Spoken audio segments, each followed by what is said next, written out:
Welcome to Legislative Report. I'm Anthony Tezak. The June 30th budget deadline looms in the distance for lawmakers. The governor has laid out his proposal, which calls for significant tax increases to expand government spending. Here to talk about this and other issues is State Representative Ryan Mackenzie. Representative, great having you back. Absolutely. My pleasure to be back. Thanks for having me again.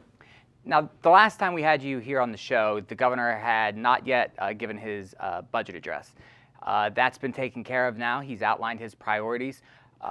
After hearing what you did that day and also through the appropriation hearings, what's your thoughts on his proposed budget? Yeah, you know, it's a mixed bag. There are certainly good elements and bad elements to it.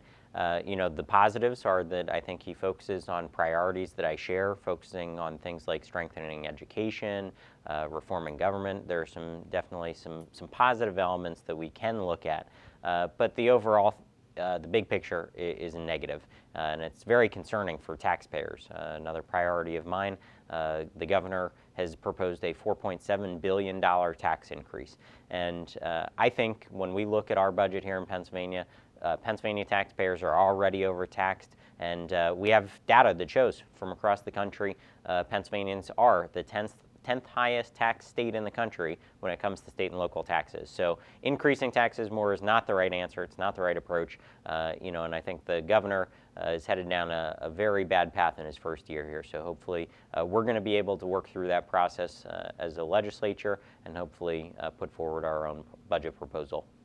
You also mentioned that with the increase of taxes, obviously means more spending by the average Pennsylvania citizen. However, there's been a lot of talk about either complete elimination of property tax or significant reduction in most, if not all, districts across Pennsylvania. If this legislation budget passed as is, would citizens be paying more taxes in the long run compared to if we weren't able to do anything with property taxes this year?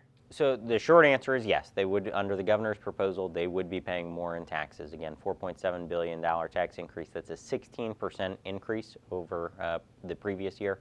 So now you are making an important distinction between the governor's proposal and other proposals that have been out there on tax shifts. So certainly there's House Bill 76, which would be an elimination of property taxes and replace that with an increase in the sales and income tax. Again, that's dollar for dollar. So that's a tax shift. It's from one account, property taxes, over to the other taxes is how you would generate your money to pay for public schools and our priorities there. So that's something that I'm certainly a supporter of if you're doing a dollar for dollar tax shift like that. At the same time, the governor's proposal is a reduction in property taxes, a increase in the sales and income tax, so a small reduction in property taxes for a large increase in sales and income tax increases. And the net result there is not revenue neutral. It's not a dollar for dollar exchange, and it ends up being that $4.7 billion tax increase. So that's the wrong approach in my opinion, and again, you're going to see us pushing back in the legislature on that very strongly. And I think what I'm hearing from taxpayers across my district and across the state is that they are not in support of this either. And the governor's been, really blowing the horn on this plan that it's going to be saving or eliminating the property taxes for the people that need it. But truthfully, although we may get rid of it on a state level, there's still a possibility that it could come back based on decisions the school board makes and local government makes, correct?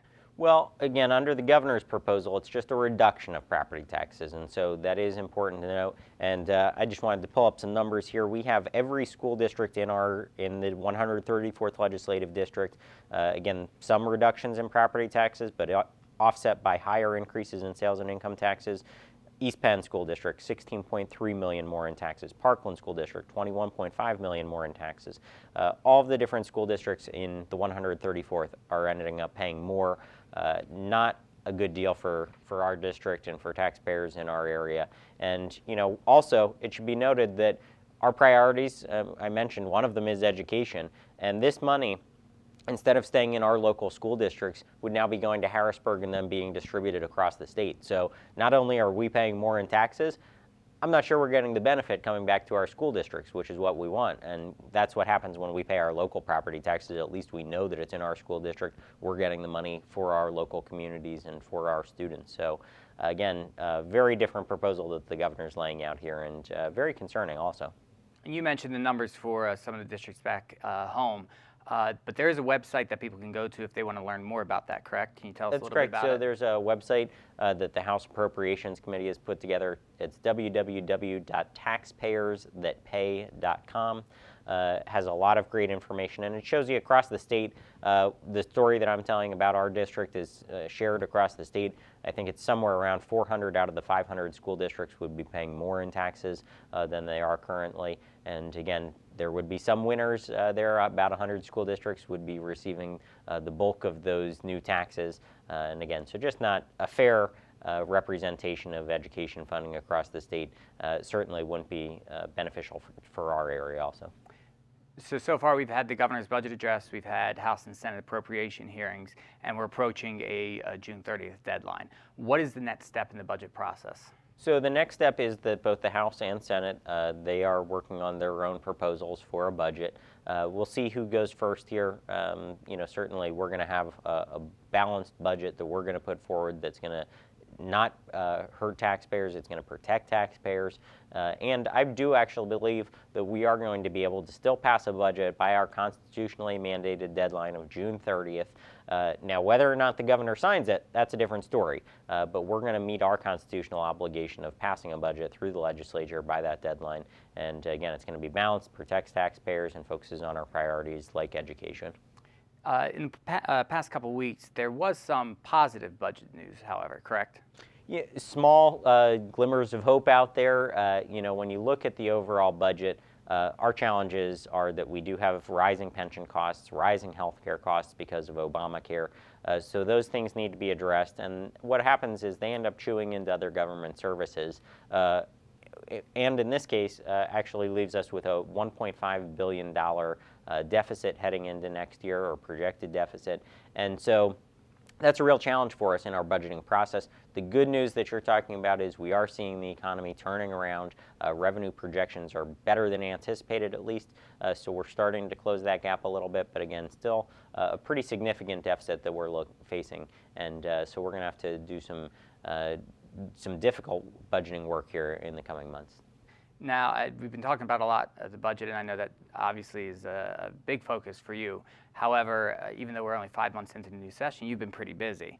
One piece of legislation that you've been a leader on is preventing identity theft of children. Can you tell us a little bit about that? Yeah, and so this is something that I like to raise awareness on in our communities. Identity theft is a prevalent problem, all too common, unfortunately, and really affects people of all ages and even children, which sometimes people don't think about it as an individual who could be a victim of identity theft because they don't have credit cards, they aren't putting their information online, etc.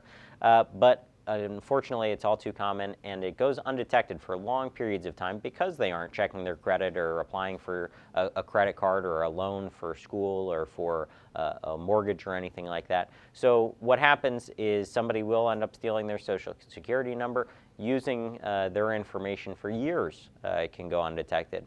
And so this is a real problem. So we encourage families. There are resources online where you can look at an individual's credit history and look at it throughout the year, even, because there are 3 different credit reporting agencies. You can do it a couple times a year. And just to monitor this for children, again, it's a best practice. There's a lot of information on our website, and we can direct you to resources if you contact our office as well. They can help protect and not only stop the problem or prevent the problem afterwards, but also prevent it from happening in the first place. And so obviously disposing of critical information, maintaining the credit checks that you do periodically, those are things that we can recommend, and we have other recommendations as well if you contact our office or check the website. Another piece of legislation that you've been working on for a while now, and it also hits close to home for you in the district, recently passed to the Senate from the House floor. Can you tell us a little bit about the bill and what it does? Yeah, absolutely. So, again, you hear me talk about this throughout the show. I always say that I have 4 priorities. So it's helping to create jobs in the private sector. It's reforming government, it's strengthening education, and it's protecting taxpayers. And the piece of legislation that I put forward really hits on two of those things, reforming government and protecting taxpayers. And it is House Bill 160, just passed the House recently, and is now going to the Senate, as you mentioned. And what it does is it reforms the way our local tax collectors do their collections by prohibiting them from setting up an account in their individual name, and also from making the notification to taxpayers that they should make payments to an individual. For me, I've seen it all too common occurrences of theft and fraud across our state where taxpayers' hard-earned money is taken by an unscrupulous tax collector. Most of the tax collectors are good, but you have unscrupulous ones out there, and this is a blatant loophole where checks are being made payable to the individual. They can divert them and deposit them into their own individual account before they even hit the tax collector's rolls and books. And so really there's no record of it. When an audit occurs, they have ways of manipulating their books to show that all the lots have been paid for in that year, and at the same time they've skimmed off this money. And so this would be a way that the money would have to go to the tax collector's account because it would not be made payable to the individual. Seems pretty common sense, but at the same time, things are challenging to get done in government sometimes. I had this proposal last session, passed the House nearly, or I think unanimously last session. Maybe there were one or two votes against it, but the Senate took the language out. So we're back at it again this year. And we had a challenging fight actually yesterday in the House to get it through, but ultimately it passed. Again, common sense legislation, and now we're going to be pushing it through the Senate as well.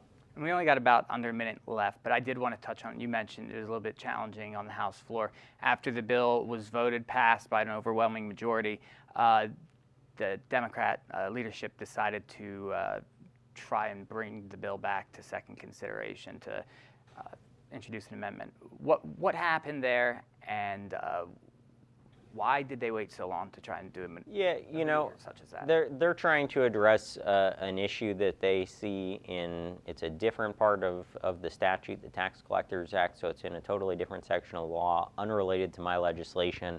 But I think because they saw this as an opportunity, a piece of legislation which was going to pass, they wanted to try and take another bite of the apple, so to speak. And so they have a proposed solution to this problem.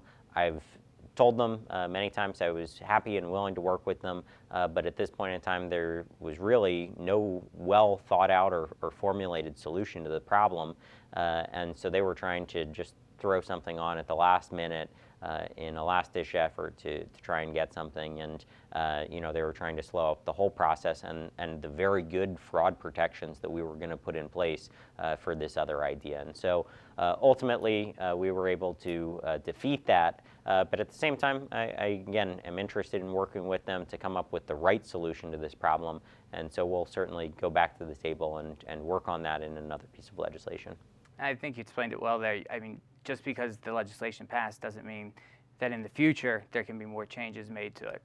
And they also had an opportunity to amend the bill. This was not a surprise. Absolutely, it went through the normal process, so they had their opportunities to offer this earlier in the process, but they decided to bring it up at the 11th hour. And so again, it wasn't even a fully formulated and well thought out solution. And so I think we need to, again, go back to the drawing board on this, and happy to work with them, want to address their problem, and hopefully we can get that taken care of at a future time.